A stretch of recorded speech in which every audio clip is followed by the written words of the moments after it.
Hello students, उम्मीद है कि आप सभी स्वस्थ होंगे। इस भाग में हम रहीमन विलास पाठ के शेष दोहों की व्याख्या और लघुत्तरीय प्रश्नों के उत्तर बताएंगे। इस पाठ का 7वां दोहा है, देहनहार कोई और है, भेजत 100 दिन रैन, लोग भरम पे धरें, ताते नीचे नैन। देखिए इसके कठिन शब्द हैं। देनहार देने वाला, कोई, भेजत भेजता है, भरम संदेह, याते इसी कारण। रहीम जी कहते हैं कि देहनहार कोई और है, भेजत 100 दिन रैन, अर्थात धन संपत्ति देने वाला तो कोई दूसरा ही है, अर्थात ईश्वर ही धन संपत्ति देने वाले हैं जो दिन रात देते रहते हैं। रहीम जी उसी धन संपत्ति को दान में बांटते रहते हैं।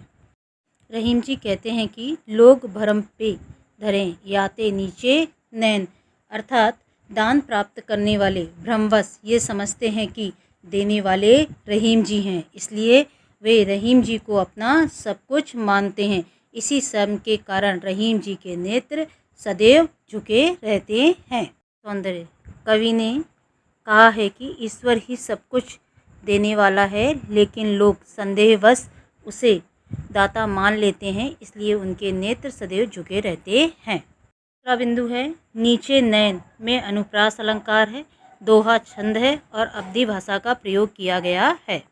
8वां दोहा है, क्षमा बड़न को चाहिए, छोटन को उत्पात, का रहीम हरि को घट्यो, जो भृगुमारी लात। कठिन शब्द हैं। क्षमा करना, बड़न बड़े लोग, छोटन छोटे लोग, उत्पात उपद्रव, घट्यो कम हो गया, हरि भगवान विष्णु, भृगु एक ऋषि जो ब्रह्मा के पुत्र माने जाते हैं, लात पैर।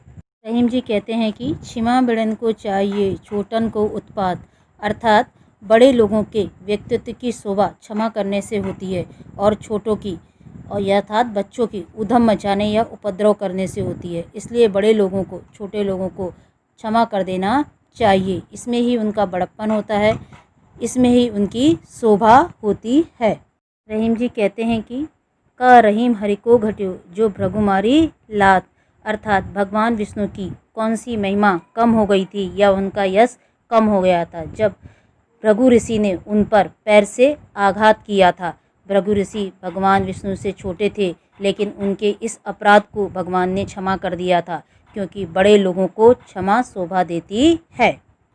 काव्य सौंदर्य बड़े लोगों को छोटों के अपराधों को क्षमा कर देना चाहिए, क्योंकि इसमें ही उनकी शोभा है।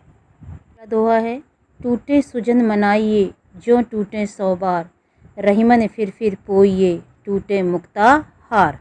कठिन शब्द के अर्थ हैं। सुजन मतलब स्वजन यानी कि अच्छे लोग, पोइए पिरोइए, मुक्ताहार मोतियों का हार। रहीमदास जी ने कहा है कि सज्जनों और मित्रों के रूठ जाने पर उन्हें मना लेना चाहिए। टूटे सुजन मनाइए, जीव टूटे 100 बार, अर्थात रहीम जी कहते हैं कि श्रेष्ठ लोग और अपने सगे संबंधी मित्रों के रूठने या नाराज होने पर उन्हें बार बार मना लेना चाहिए। रहीमन फिर पोइए, टूटे मुक्ता हार, क्योंकि जिस प्रकार मोतियों के हार के टूट जाने पर मोतियों को फेंका नहीं जाता है, बल्कि उन्हें बार बार धागे में पिरोकर सुंदर हार बना लिया जाता है, उसी प्रकार श्रेष्ठ लोगों और सगे संबंधियों को मना लेना चाहिए, क्योंकि वह हमारे सच्चे मार्गदर्शक होते हैं तथा सुख दुख के साथी होते हैं। काव्य सौंदर्य पहला बिंदु है, लोक व्यवहार की नीति को व्यक्त किया गया है। दूसरा बिंदु है, श्रेष्ठ मनुष्यों को मोतियों के समान माना गया है, इसलिए यहाँ उपमा अलंकार है।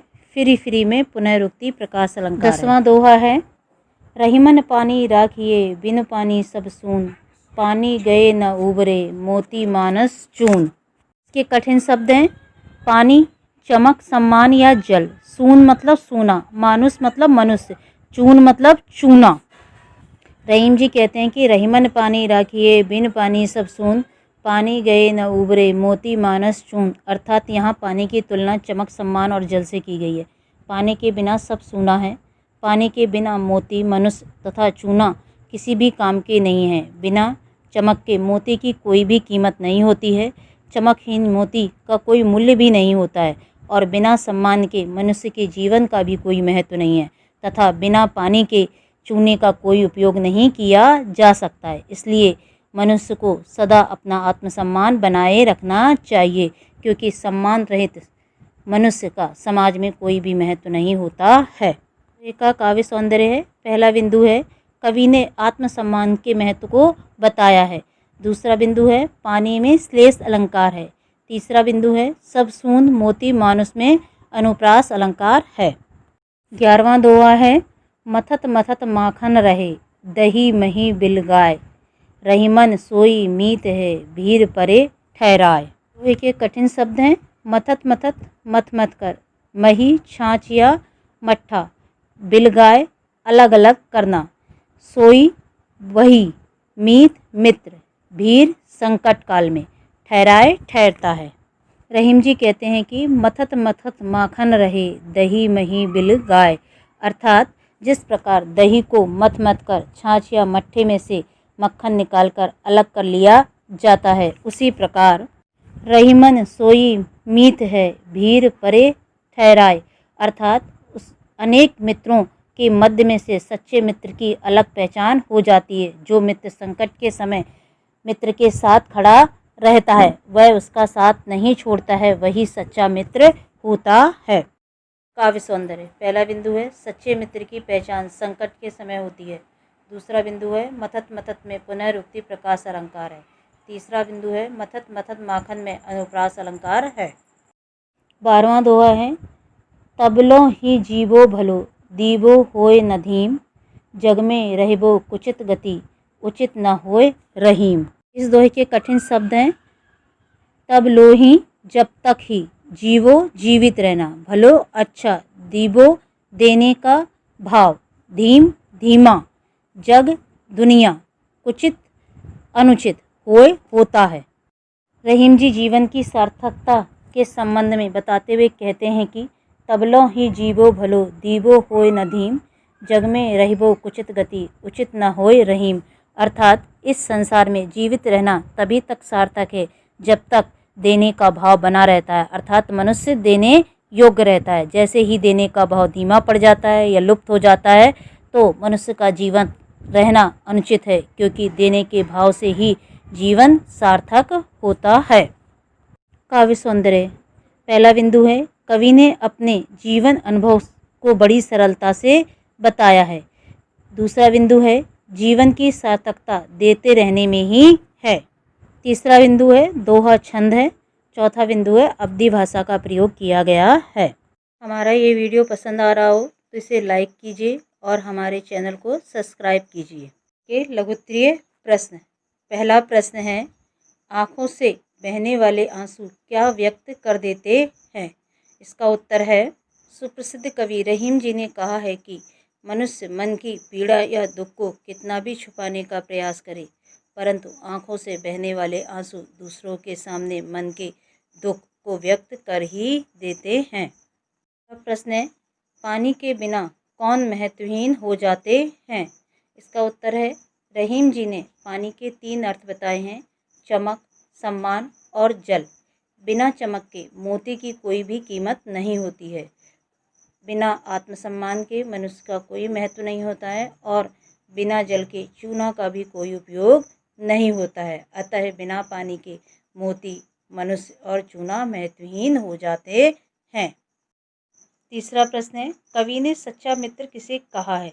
इसका उत्तर है रहीम जी ने सच्चे मित्र की पहचान बताते हुए कहा है कि सच्चा मित्र वह है जो संकट के समय अपने मित्र के साथ खड़ा हो और उसे विषम परिस्थितियों में अकेला ना छोड़े तथा उसका हमेशा सहयोग करे और सुख दुख का साथी हो। प्रश्न 4 छोटों के प्रति बड़ों का क्या कर्तव्य है? इसका उत्तर है सुप्रसिद्ध कवि रहीम जी ने कहा है कि छोटों के प्रति बड़ों का कर्तव्य है कि वह उनकी गलतियों और अपराधों को क्षमा कर दे, क्योंकि क्षमा करने वाला बड़ा होता है और बड़ों की शोभा क्षमा करने में ही होती है तथा क्षमा करने से यश में कमी नहीं होती है बल्कि सम्मान और अधिक बढ़ जाता है।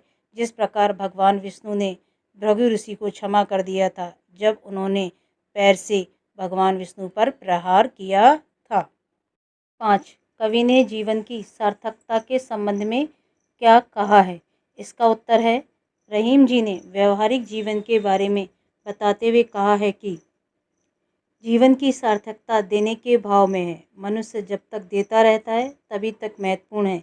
जैसे ही देने का भाव धीमा पड़ जाता है या लुप्त हो जाता है तो मनुष्य के जीवन की सार्थकता भी कम होने लगती है, अर्थात वह समाज के लिए कम उपयोगी हो जाता है और उसका मान सम्मान भी कम हो जाता है। पाठ के दिए उत्तरीय प्रश्नों के उत्तर हम अगले वीडियो में बताएंगे। इस पाठ के भाषा अनुशीलन का पहला प्रश्न है, निम्नलिखित शब्दों के हिंदी मानक रूप लिखिए। पहला शब्द है क्षमा, मानक रूप है क्षमा। दूसरा शब्द है गेह, इसका मानक रूप है ग्रह। तीसरा शब्द है माखन, इसका मानक रूप है मक्खन। चौथा शब्द है मीत, इसका मानक रूप है मित्र। पांचवा शब्द है रावण, इसका मानक रूप है रावण। अनुशीलन का दूसरा प्रश्न है, समानार्थी शब्दों की सही जोड़ियां बनाइए। खग का समानार्थी शब्द है पक्षी, उदधि का समानार्थी शब्द है समुद्र, अम्बु का जल और अम्बुज का कमल। तीसरा प्रश्न है, उदाहरण के अनुसार दिए गए शब्द युग्मों का वाक्यों में प्रयोग कीजिए। पहला शब्द युग्म है कुल, कुल का अर्थ है वंश। उच्च कुल में जन्म लेने से नहीं, मनुष्य गुणों से महान बनता है। दूसरा है कूल, इसका अर्थ है किनारा, गंगा नदी के कूल पर मेला लगा हुआ है। अगला शब्द युग्म है हंस, ये एक पक्षी का नाम है। हंस बहुत सुंदर पक्षी है। हंसना, यह एक क्रिया है, उसने हंसकर मेरी बात टाल दी। शब्द युग्म है वात, जिसका अर्थ है वायु रोग।